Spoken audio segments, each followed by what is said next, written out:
അപ്പോൾ സ്വർഗമെന്ന് പറയുന്നത് ദൂരെ എവിടെയോ ഉള്ളൊരു സ്ഥലമല്ല. നമ്മുടെ ഉള്ളത്തിൽ സ്വർഗത്തിൻ്റെ സാന്നിധ്യം നമ്മൾ തിരിച്ചറിയണം.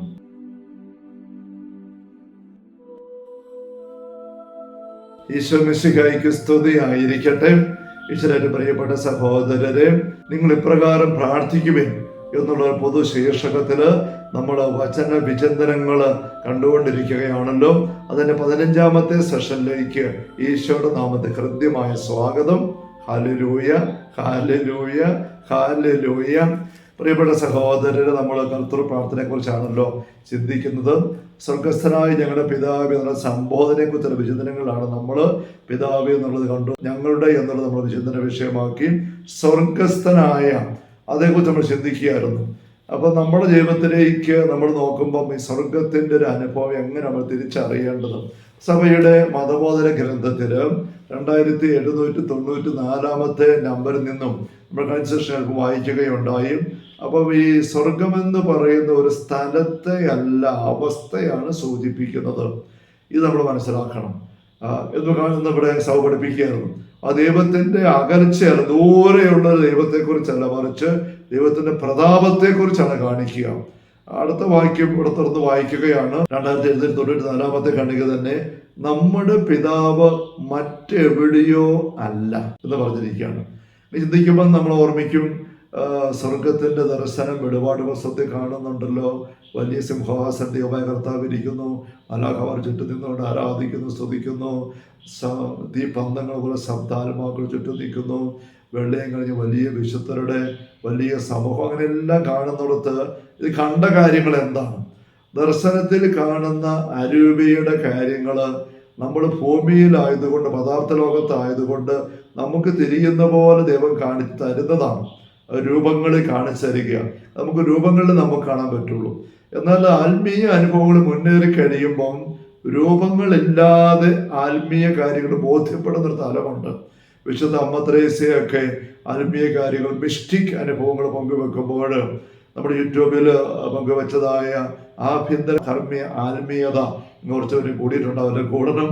അതിനകത്ത് അമ്മ ത്രേസ്യ 7 സദനങ്ങളായിട്ട് നമ്മുടെ ആത്മാവിൻ്റെ ഇതിലേക്ക് കടന്നു വരുന്നതിനെ കുറിച്ച് പറയും. ആത്മീയ വളർച്ചയെക്കുറിച്ച് പറയുമ്പോൾ അതിൻ്റെ ഔന്നത്യങ്ങളിലേക്ക്, ആഴങ്ങളിലേക്ക് വരുമ്പോൾ ഉണ്ടാകുന്ന ദൈവ അനുഭവങ്ങൾ, പ്രത്യേകിച്ചും 6ാം സദനത്തെക്കുറിച്ചുള്ള 11 അധ്യായങ്ങളിൽ ഒരുപാട് ആത്മീയ അനുഭവം പങ്കുവെക്കുന്നുണ്ട്. അവിടെ ഇങ്ങനെ ദൈവ ദർശനം ഉണ്ടാകുന്നു. അത് കണ്ടിട്ടാണോ എന്ന് ചോദിച്ചാൽ കണ്ടിട്ടല്ല, കേട്ടിട്ടല്ല. ഒറ്റ നിമിഷം കൊണ്ട് നമ്മൾ കണ്ണുകൊണ്ട് കണ്ടും ചെവി കൊണ്ട് കേട്ടും കൈകൊണ്ട് തൊട്ടും ഒക്കെ അറിയുന്നതിന് ഒത്തിരി അപ്പുറം കാര്യങ്ങൾ ഉള്ളിൽ കിട്ടുന്നു എന്ന മദ്രസ പറയുന്നുണ്ട്. അങ്ങനത്തെ തലമുണ്ട്. അപ്പോൾ ആത്മീയമായ കാര്യങ്ങൾ, ദർശനങ്ങളിൽ കാണുന്ന വ്യക്തികൾ പലപ്പോഴും നമുക്ക് കാണാം. പുരോസപസ്വരം പറയും, അവാച്യമായ കാര്യങ്ങളാണ് അവിടെ കണ്ടത്.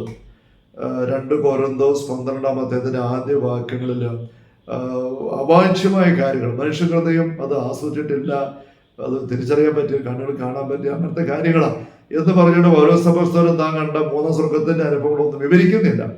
ഭവിഷ്ഠീയന വിശുദ്ധ തൻ്റെ ഡയറി കുറിപ്പുകളിൽ സ്വർഗദർശനം ഉണ്ടാകുന്നതിനെ കുറിച്ച് പറഞ്ഞു വരുമ്പോൾ ഇങ്ങനെ പറയുന്നുണ്ട്, ഞാൻ കണ്ട കാര്യങ്ങളെ കുറിച്ച് ഒരു വാക്ക് പോലും എഴുതുകയല്ല. എഴുതാൻ പോയ വായിക്കുന്നവർ വിചാരിക്കും സ്വർഗം അങ്ങനെയാണെന്ന്. പൗലോസ് പറയാണ്, എന്തുകൊണ്ടാണ് പൗലോസ് അപ്പോസ്തലൻ സ്വർഗത്തിന് ദർശനം ഉണ്ടായി കഴിഞ്ഞപ്പോൾ അത് അവാച്യമാണ്, അചിന്തനീയമാണ്, മനുഷ്യ മനസ്സിന് ഗ്രഹിക്കാൻ പറ്റുന്ന അല്ലെന്ന് പറഞ്ഞ് നിർത്തിയത് എന്തുകൊണ്ടാണ്? ഇതെനിക്ക് തിരിയുന്നുണ്ട്. അതേസമയം യോഹന്നാൻ അപ്പോസ്തലൻ വെളിപാടിന്റെ ദർശനങ്ങൾ കാണുമ്പോൾ വെളിപാട് 4 സ്വർഗ ദർശനങ്ങൾ എഴുതാനായിട്ട് തയ്യാറാകുമ്പോൾ അദ്ദേഹം എഴുതുന്ന വാക്കുകൾ വായിക്കുമ്പോൾ നമുക്ക് വല്ലാത്ത കലക്കം തോന്നിപ്പോകും. പളുങ്ക് കടല്, മാണിക്യം പോലെ, മരതകം പോലെ, സൂര്യകാന്തം പോലെ, ഈ ഭൂമിയിലുള്ള ഏറ്റവും മനോഹരമായ വിലയേറിയ കാര്യങ്ങള്, വസ്തുക്കള് സൂചിപ്പിച്ചിട്ടാണ്, അങ്ങനെയാണ് ദൈവം എന്ന് പറഞ്ഞു വെക്കുക. അതിനപ്പുറം അത് പറയാൻ പറ്റുന്നില്ല. 4 ജീവികൾ, സറാഫുകളെ കണ്ടു. അതെങ്ങനെ പറയണം നോക്കിയിട്ട് പറയാൻ പറ്റുന്നില്ല. അവസാനം അദ്ദേഹം എഴുതി വെക്കുന്ന വാക്കുകൾ വളരെ പറഞ്ഞ തെറ്റിദ്ധരിപ്പിക്കുന്നതാണ്. കാളയെ പോലെ, 4 ജീവികൾ, കഴുകനെ പോലെ, മനുഷ്യനെ പോലെ, സിംഹത്തെ പോലെ. സിംഹമാണോ അല്ല, കഴുകനാണോ അല്ല, കാളയാണോ അല്ല. അപ്പൊ ഇത് പറയാൻ പോയ ഭയങ്കര അപകടമാണ്. കാരണം എന്തെങ്കിലും രൂപത്തിൽ പറയാൻ നമുക്ക് പറഞ്ഞു. അപ്പൊ നമ്മൾ ഭൂമിയിലായിരിക്കുമ്പോൾ നമുക്ക് ഈ സ്പേസ് ആൻഡ് ടൈം പദാർത്ഥ ലോകത്തിന്റെ രീതിയിൽ നമുക്കത് പറയാൻ പറ്റുള്ളൂ. പക്ഷെ അതിനൊത്തിരി അതീതമാണ് ദൈവികമായ കാര്യങ്ങൾ. അപ്പൊ അതുകൊണ്ട് സ്വർഗത്തെ കുറിച്ച് നമ്മൾ ചിന്തിക്കുമ്പോഴും നമുക്കുള്ള ദർശനങ്ങളിലൊക്കെ ബൈബിളിൽ തന്നെ നൽകിയിരിക്കുന്ന ദർശനങ്ങളിലൊക്കെ ഇങ്ങനെ രൂപങ്ങള്, സ്ഥലങ്ങള്, സിംഹാസനം, വെള്ള അങ്കി അണിഞ്ഞ ആൾക്കാര്, കുരുത്തോല, പാട്ട് പാടുന്ന സ്വരം, ഇതൊക്കെ ആയിട്ടുള്ളതാണ്, വിവരണങ്ങളാണ്. അതങ്ങനെ പറയാൻ പറ്റുള്ളൂ. അല്ലെങ്കിൽ ഒന്നും മിണ്ടാതിരിക്കണം. അപ്പൊ എന്തെങ്കിലും പറയാൻ പോയി അങ്ങനെ വരുള്ളൂ. അപ്പൊ നമ്മൾ ആ സഭ ഇവിടെ ഒഫീഷ്യലി പഠിപ്പിക്കുകയാണ്. അച്ഛൻ എന്തെങ്കിലും പ്രത്യേകമായിട്ട് സ്വന്തമായിട്ട് പറയുന്നതല്ല. ഇതൊരു അവസ്ഥാവിശേഷമാണ്. യേശു സ്വർഗത്തിലേക്ക് കണ്ണുകൾ ഉയർത്തി എന്ന് പറഞ്ഞുകൊണ്ട് ഇങ്ങനെ മുകളിലേക്ക് നോക്കുന്നതായിട്ട് പറയുന്നുണ്ടല്ലോ. കുർബാനയിലും നിർത്തിയ അച്ഛൻ കുർബാന അർപ്പിക്കുമ്പോൾ അപ്പമെടുത്ത് കണ്ണ് ഉയർത്തി ഇങ്ങനെ മുകളിലേക്ക്. മുകളെന്ന് പറയുന്നത് അല്പം ചിന്തിച്ച് നോക്കിക്കുക. നിങ്ങൾ കലക്കം ഉണ്ടാക്കിയവർ പറയുകയല്ല. നമ്മുടെ ഇവിടെ ഇന്ത്യയിലെ കേരളത്തിൽ നിന്നുകൊണ്ട് ബലിയർപ്പിക്കുന്ന വ്യക്തി മുകളിലേക്ക് നോക്കുമ്പോൾ ഭൂമിയുടെ ഏത് വശത്തോട്ടാണ് നോട്ടം പോകുന്നത്? മറുവശത്ത് ബ്രസീലിൽ നിന്നുകൊണ്ട് ബലിയർപ്പിക്കുന്ന വൈദ്യൻ മുകളിലേക്ക് നോക്കുമ്പോൾ എങ്ങോട്ടാണ് നോട്ടം പോകുന്നത്? നമ്മൾ ഭൂമിയുടെ ഈ വശത്തോട്ട്, അവിടെ നോക്കുന്ന അങ്ങേ വശത്തോട്ടാണ്. അപ്പൊ ഇതിലേതാ മുകള്? സ്പേസിലേക്ക് നോക്കുമ്പോൾ നമുക്കറിയാം മുകളെന്ന് പറയാൻ നമുക്കൊന്നും അറിഞ്ഞുകൂടാ. ഭൂമിയിൽ ചവിട്ടി നിൽക്കുന്ന വ്യക്തിക്ക് മുകളെന്ന് പറയാൻ നമുക്കുണ്ട്. ആകാശങ്ങളിലേക്ക് യേശു സ്വർഗത്തിലേക്ക് എടുക്കപ്പെടുന്നത് മുകളിലേക്ക് പോകുന്നത് കാണപ്പെട്ടു. അങ്ങനെ ഒരു ദർശനം കൊടുക്കാനേ പറ്റുള്ളൂ. പക്ഷെ യഥാർത്ഥത്തിൽ അത് ഭൂമിയുമായി ബന്ധപ്പെട്ടുള്ള അവസ്ഥയെ പറയുന്നത്. ഞാൻ തെറ്റിദ്ധരിക്കരുത്. പക്ഷെ അതിനപ്പുറം ചിന്തിക്കുമ്പോൾ ഭൂമിയിൽ നിന്ന് മാറിക്കഴിഞ്ഞാൽ ഏതാ മുകൾ ഏതാ താഴെ ആർക്കും പറയാൻ പറ്റുകയില്ല. സ്പേസിലേക്ക് നോക്കിയാൽ താഴെ മുകളും ഇല്ല. താഴെ മുകളും എന്ന് പറയുന്നത് ഇല്ല. കിഴക്കും പടിഞ്ഞാറും എന്ന് പറയുന്ന പോലെ നമുക്കറിയാം. നമ്മൾ നോക്കും പടിഞ്ഞാറ് അതാണ്, കിഴക്ക് ഇതാണ്. പക്ഷേ ഈ പടിഞ്ഞാറെന്ന് പറയുന്നത് അങ്ങ് പടിഞ്ഞാറോട്ട് ചെന്നിട്ട് യൂറോപ്പിൽ ചെന്ന് കഴിഞ്ഞാൽ അവർക്കും പടിഞ്ഞാറ് വേറെയുണ്ട്. അമേരിക്കയിലുള്ളവർക്ക് യൂറോപ്പ് കിഴക്കാം, അല്ലേ? നമുക്കിവിടെ നോക്കുമ്പോൾ അങ്ങ് പടിഞ്ഞാറാണ് ആഫ്രിക്ക, അതിനും പടിഞ്ഞാറായിട്ടാണ് അമേരിക്ക കിടക്കുന്നത്. പക്ഷെ അമേരിക്കയ്ക്ക് അപ്പുറത്തുള്ള ഓസ്ട്രേലിയയിൽ നോക്കിയാൽ അമേരിക്ക കിഴക്കാണ് കിടക്കുന്നത്. അങ്ങനെയൊക്കെ വിഷയങ്ങളുണ്ട്. ഞാനത് അതിലേക്ക് പോകണ്ട. പക്ഷെ ഞാൻ പറഞ്ഞു വരുന്നൊരു ആശയ സംഘമുള്ള സഹോദരങ്ങളെ, ഈ ആത്മീയമായ കാര്യങ്ങൾ നമ്മൾ ഭൗതികമായ രീതിയിൽ അല്ല മനസ്സിലാക്കേണ്ടത്. ഇത് സഭയുടെ ഓഫീഷ്യൽ പ്രബോധനം അച്ഛനെ പഠിപ്പിക്കുന്ന ഓർത്തണം.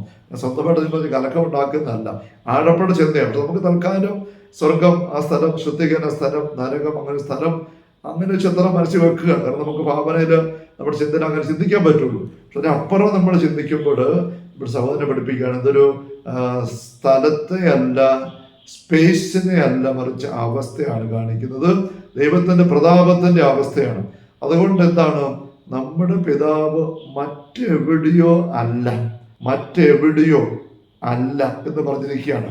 ഞാനിത് ചുമ്മാ ഒന്ന് കാണിക്കാൻ തോന്നുകയാണ് നിങ്ങളുടെ മുമ്പിൽ. ഇതുകൊണ്ടോ, മറ്റ് എവിടെയോ അല്ല, നമ്മുടെ പിതാവ് മറ്റെവിടെയോ അല്ല എന്ന് പറഞ്ഞിരിക്കുകയാണ്. അപ്പം ദൂരെയുള്ള ഒരു സാന്നിധ്യത്തെക്കുറിച്ചല്ല ഇവിടെ നമ്മൾ വായിക്കുന്നത്. പിന്നെ എവിടെയാണ് ദൈവം? വീണ്ടും ഇവിടെ വിശുദ്ധ അഗസ്തീനോസിനെ ഉദ്ധരിച്ചുകൊണ്ട് CCC പഠിപ്പിക്കുകയാണ്, സ്വർഗസ്ഥനായ ഞങ്ങളുടെ പിതാവേ എന്നാൽ ദൈവം അവിടുത്തെ വിശുദ്ധ ആലയത്തിലായിരിക്കുന്നത് പോലെ നീതിമാന്മാരുടെ ഹൃദയത്തിലാണെന്ന് ശരിയായും അർത്ഥമാക്കുന്നു. തിരിയുന്നുണ്ടോ വല്ലതും? ദൈവം അവിടുത്തെ വിശുദ്ധ ആലയത്തിൽ എന്ന പോലെ, സ്വർഗം എന്ന് പറയുന്ന ഒരു ആലയം, അത് എവിടെയാണ്? അതൊരു സ്ഥലമല്ലെന്ന് പറഞ്ഞു കഴിഞ്ഞു. അല്ല, ദേവാലയം, ഭൂമി ദേവാലയങ്ങളുണ്ട്. ദേവാലയത്തിൽ ഒരു ആലയത്തെ ദേവാലയമാക്കുന്നത് എന്താണ്? ദൈവം വസിക്കുന്നത് കൊണ്ടാണ്. അപ്പം അങ്ങനെയുള്ള ആലയം എവിടെയാണത്? അത് നീതിമാന്മാരുടെ ഹൃദയത്തിലാണ്. ഹൃദയത്തിൽ ദൈവം വസിക്കുന്നു. അപ്പൊ നീതിമാന്മാരുടെ ശരീരം ദേവാലയമായിട്ട് മാറുന്നു. അതേസമയം പ്രാർത്ഥിക്കുന്നവർ തങ്ങൾ ആരോട് പ്രാർത്ഥിക്കുന്നുവോ ആ വ്യക്തി തങ്ങളുടെ ഹൃദയത്തിൽ വസിക്കണമെന്ന് ആഗ്രഹിക്കുന്നു എന്നർത്ഥമാക്കുന്നു. അപ്പൊ സ്വർഗസ്ഥനായ ഞങ്ങളുടെ പിതാവേ എന്ന് നമ്മൾ പ്രാർത്ഥിക്കുമ്പം അതുവഴിയായിട്ട് ദൈവമേ, അങ്ങ് എൻ്റെ ഹൃദയത്തിൽ അങ്ങയുടെ സ്വർഗം കണ്ടെത്തി എന്നിൽ വസിക്കണമേ എന്ന് ഞാൻ ആഗ്രഹിക്കുകയാണ് എന്ന് അർത്ഥമാക്കുന്നു എന്ന് അഗസ്തീനോസ് പറയുന്നു. അഗസ്തീനോസിനെ ഉദ്ധരിച്ചുകൊണ്ട് സഭയോടെ പഠിപ്പിക്കുകയാണ്. 2794 ഖണ്ഡിക. ഇതേ ഖണ്ഡികയിൽ തന്നെ വീണ്ടും ജെറുസലേമിലെ വിശുദ്ധ സിറിലിനെ ഉദ്ധരിച്ചുകൊണ്ട് സഭ പറയുകയാണ്, സ്വർഗം എന്നാൽ സ്വർഗീയ ലോകത്തിന്റെ ഛായ ഉള്ളവർ എന്ന് മനസ്സിലാക്കാവുന്നതാണ്. ദൈവം അവരിൽ വസിക്കുകയും ചരിക്കുകയും ചെയ്യുന്നു. ദൈവം വിശുദ്ധരിൽ വസിക്കുകയും ചരിക്കുകയും ചെയ്യുന്നു. നമ്മൾ സീറോ മലബാർ കുർബാനക്രമത്തിൽ പറയുന്നില്ലേ, വിശുദ്ധരിൽ സംപ്രീതനായി വസിക്കുന്ന ദൈവമേ എന്നും പ്രാർത്ഥിക്കുന്ന നമ്മൾ. ഓർത്ത് നോക്കിക്കേ, വിശുദ്ധരിൽ സംപ്രീതനായി വസിക്കുന്ന ഒരു ദൈവം. അപ്പോൾ സ്വർഗമെന്ന് പറയുന്നത് ദൂരെ എവിടെയോ ഉള്ളൊരു സ്ഥലമല്ല, നമ്മുടെ ഉള്ളത്തിൽ സ്വർഗത്തിൻ്റെ സാന്നിധ്യം നമ്മൾ തിരിച്ചറിയണം എന്നുള്ളൊരു വസ്തുത. അപ്പം അത് കൺഫ്യൂഷൻ ഉണ്ടാക്കുന്നുണ്ടോ? നമുക്ക് ആഴങ്ങളിലേക്ക് വരാം, കാര്യങ്ങൾ നമുക്ക് കൃത്യമായിട്ട് മനസ്സിലാകും. Hallelujah, hallelujah. കർത്താവ് യേശു മിശിഹായുടെ സമൃദ്ധമായ കൃപയും അനുഗ്രഹങ്ങളും പിതാവായ ദൈവത്തിൻ്റെ അവർണ്ണനീയമായ സ്നേഹവും പരിശുദ്ധാത്മാവായ ദൈവത്തിൻ്റെ നിരന്തരമായ സാന്നിധ്യ സഹവാസവും സ്നേഹമുള്ള സഹോദരങ്ങളെ നാം ഓരോരുത്തരുടെ കൂടെ ഉണ്ടായിരിക്കട്ടെ, ഇപ്പോഴും എപ്പോഴും എന്നേക്കും. ആമേൻ. ഈശോ മിശിഹായ്ക്ക് സ്തുതിയായിരിക്കട്ടെ.